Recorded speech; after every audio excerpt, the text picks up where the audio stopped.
ഇതൊക്കെ സത്യത്തില് ഒന്നിച്ചുള്ള ഉത്തരവാദിത്തമാണെന്നേ. ഇതൊക്കെ വളർന്നു വരുന്ന കുഞ്ഞുങ്ങൾക്കും നമ്മളെ കണ്ടല്ലേ അവർ പഠിക്കുന്നത്. നമ്മുടെ സെയിം റിഫ്ലക്ഷൻ തന്നെ ആയിരിക്കും വീട്ടിൽ വളരുന്ന കുഞ്ഞുങ്ങളും. എന്ത് ചെയ്യുമ്പോഴും ഒരു നല്ല രസകരമായിട്ടുള്ള ഗെയിം, അതുപോലെയാണ് എല്ലാ കാര്യങ്ങളിലും ഇൻവോൾവ് ആവുമ്പോൾ ദേവുവിന് ചെറുപ്പത്തിലേ പഠിച്ചു തുടങ്ങുന്ന നല്ല ഒരു ഗുണപാഠങ്ങളാണതൊക്കെ.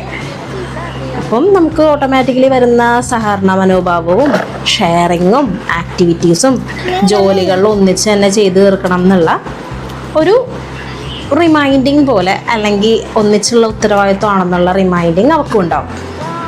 അതിൽ ഭയങ്കരമായിട്ട് ഞങ്ങൾ പാരൻറ്റിങ് ഈ ഒരു ഷെയറിങ്ങിലും കെയറിങ്ങിലും ഒരുപോലെ തന്നെ നമ്മൾ അത്രത്തോളം എൻജോയ് ചെയ്ത് ഓരോരോ കാര്യങ്ങൾ ഇങ്ങനെ മുന്നോട്ട് പോകുന്നു.